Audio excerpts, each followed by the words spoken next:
अल्हम्दुलिल्लाह वस्सलातु वस्सलामु अला रसूलिल्लाह। नाफरमान मुवाहिदीन किसी वक्त अजाब कब्र में मुब्तला हो सकते हैं, जबकि कब्र का भींचना सबके लिए होगा। सवाल किया गया है, मैंने अजाब कब्र और कब्र के दबाव के मुतालिक कुछ जवाबात का मुताला किया है कि कब्र मोमिन को भी भींच देगी, लेकिन कुछ अहादीस इस बात के मुतज़ाद हैं।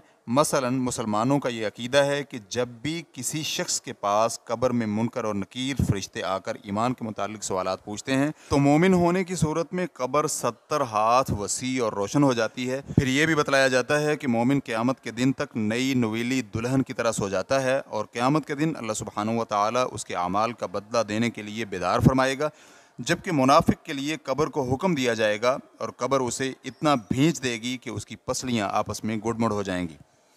अल-जवाब बिऔनिल्लाहि सुब्हानहू व तआला। अव्वल, अल्हम्दुलिल्लाह अज़ाब कब्र और कब्र की नेमतों के मुतालिक साबित शुदा नसूस में कोई तारुज़ नहीं है, सब ही हक हैं।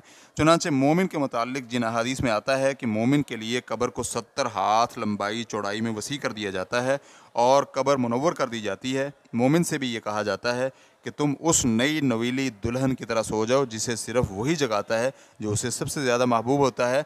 मोमिन की कब्र सरसब्ज कर दी जाती है, जैसे कि तिरमिज़ी हदीस नंबर 1071 और दीगर कुतुब हदीस में ये रिवायत मौजूद है। इस हदीस को मिशकातुल मसाबी में अल्बानी रहमहुल्लाह ने हसन करार दिया है। तो ये अहादीस ऐसे कामिल मोमिन के बारे में हैं जो अल्लाह ताला की इताअत गुजारी में ताख़ीर नहीं करता था और नाफरमानी से दूर रहता था, या ये मोमिन उन लोगों में शामिल है जिनके लिए अल्लाह सुब्हानहू व तआला ने अज़ाब कब्र और कब्र के सवालात से निजात लिख दी है, जैसे कि शुहदा इन दोनों से महफूज रहेंगे। जबकि कुछ मुसलमानों के बारे में अज़ाब कब्र का जिक्र आता है तो ये नाफरमान मुसलमानों के बारे में है जिन्होंने दुनिया में अच्छे और बुरे तमाम काम किए होंगे, तो मुमकिन है कि अल्लाह सुब्हानहू व तआला उन्हें कब्र में और फिर क़यामत के दिन जहन्नम में भी अजाब दे। जब उनकी सज़ा पूरी हो जाएगी और गुनाहों से पाक हो जाएंगे तो उन्हें जन्नत में दाखिल होने की इजाज़त दे दी जाएगी, जैसा कि सही बुखारी हदीस नंबर 7047 में सैयदना समरा बिन जुंदब रज़ियल्लाहु अन्हु की हदीस में मुतअद्दिद नाफरमान मुवाहिदीन को अजाब होने का तज़किरा मिलता है। मसलन फ़र्ज़ नमाज पढ़ने की बजाय सोए रहना, ज़िना, सूदखोरी, ऐसा झूठ बोलने वाला शख्स जिसका झूठ दुनिया के किनारों तक पहुँच जाए। हाफिज़ इब्न हजर रहमहुल्लाह इस हदीस के बारे में कहते हैं, कुछ नाफरमान लोगों को बरज़खी ज़िंदगी में भी अजाब दिया जाएगा।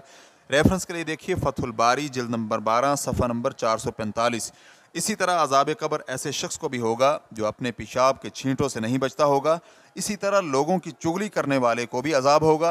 इस हदीस को इमाम बुखारी हदीस नंबर 216 और इमाम मुस्लिम हदीस नंबर 292 ने रिवायत किया है। इब्न क़य्यम रहमहुल्लाह कहते हैं, अज़ाब कब्र दो किस्म के हैं, दायमी अजाब, इससे वो अजाब मुराद नहीं है जिसके मुतालिक बाज़ अहादीस में आता है कि दो नफ़ख़ों के दरमियान जितना वक्फ़ा है उतनी देर के लिए अजाब में तख़फ़ीफ़ की जाती है। जब ये लोग कब्रों से उठेंगे तो पुकारेंगे, या वैलना मन बअसना मिन मरक़दिना, हाय हमारी तबाही, हमें हमारी कब्रों से किसने उठा दिया। इस अजाब के दायमी होने की दलील अल्लाह सुब्हानहू व तआला का ये फरमान है, अन्नारु युअरज़ूना अलैहा गुदुव्वन व अशिय्या, सुबह और शाम उन्हें आग पर पेश किया जाता है। सूरतुल मोमिन आयत नंबर 46। दूसरी किस्म वक्ती अजाब, ये एक वक़्त तक होगा फिर ख़त्म हो जाएगा। ये अजाब ऐसे कुछ नाफरमानों को होगा जिनके जराइम कदरे हल्की नौयत के होंगे, चुनांचे उन्हें उनके जुर्म के मुताबिक अजाब दिया जाएगा, फिर अजाब कब्र उनसे हल्का कर दिया जाएगा, बिल्कुल ऐसे ही जैसे जहन्नम का अजाब एक वक़्त तक होगा और फिर ख़त्म हो जाएगा। ऐसा भी मुमकिन है कि अजाब किसी की दुआ, सदक़े, इस्तिग़फ़ार या हज के सवाब की वजह से ख़त्म हो जाए। रेफरेंस के लिए देखिए अर्रूह सफ़ा नंबर 89। दोम, एक तरफ नाफरमानों को होने वाले अजाब और दूसरी तरफ अहले ईमान को कब्र का दबोचना और फरिश्तों के सवालात का सामना, इन दोनों चीज़ों में फ़र्क है। आखिरुज़्ज़िक्र चीज़ अजाब नहीं है, कब्र की हौलनाकी, खौफजदगी और कब्र का भींचना सबके लिए होगा, हत्ता कि अहले ईमान में से नेक लोग भी इसका सामना करेंगे। लेकिन वो चीज़ जिसे वाकई अजाब कहते हैं, जिसकी तरफ हमने जवाब के पहले पैराग्राफ में इशारा भी किया है, तो ये किसी ख़ास गुनाह की वजह से होगा, ये हर एक को नहीं होगा। अल्लामा सुयूती रहमहुल्लाह सुनन नसाई पर अपने हाशिए जिल्द नंबर 4 सफ़ा नंबर 103 में कहते हैं, अल्लामा नसफी का कहना है कि फरमाबरदार मोमिन को अजाब कब्र नहीं होगा, उसे कब्र के दबाव का सामना करना पड़ेगा। इस बात की मज़ीद वजाहत मुस्नद अहमद हदीस नंबर 23762 की रिवायत से भी होती है कि सैयदा आयशा रज़ियल्लाहु अन्हा नबी करीम सल्लल्लाहु अलैहि वसल्लम से बयान करती हैं कि यकीनन कब्र दबाती है, اگر قبر کے دباؤ سے کوئی بچنے والا ہوتا تو اس سے سعد بن معاذ بچ جاتے۔ اس حدیث کو علامہ البانی رحمہ اللہ نے سلسلہ صحیحہ حدیث نمبر 1695 میں صحیح قرار دیا ہے۔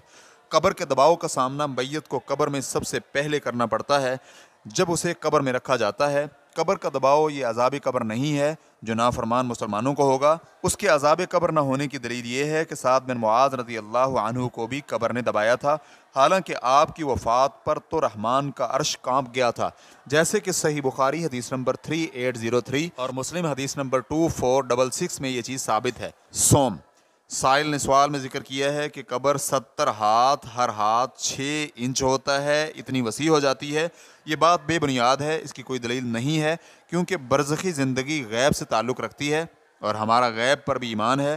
ہم برزخی زندگی کے معاملات کو دنیاوی اصولوں کے مطابق نہیں ماپ سکتے، تو ہمارا ایمان ہے کہ مومن کے لیے قبر کو 70 ہاتھ وسیع کر دیا جاتا ہے، لیکن ہم اس ہاتھ کی مقدار کے بارے میں بات نہیں کریں گے کیونکہ اس کا تعلق غیب سے ہے۔ اس کی دلیل جناب برا بن عازب رضی اللہ عنہ کی روایت ہے، جسے امام احمد حدیث نمبر 18063 نے روایت کیا ہے۔ اس روایت میں قبر کی وسعت کا تذکرہ کرتے ہوئے کہا اور اس کے لیے قبر کو تا حد نگاہ وسیع کر دیا جاتا ہے۔ اس حدیث کو علامہ البانی رحمہ اللہ نے صحیح الجامع حدیث نمبر 1676 میں صحیح قرار دیا ہے۔ واللہ تعالی اعلم۔ اسلام QA ریکارڈنگز مؤسسۃ الشیخ محمد صالح المنجد، المملکۃ العربیۃ السعودیہ، فتویٰ نمبر 175666۔ والسلام علیکم ورحمۃ اللہ وبرکاتہ۔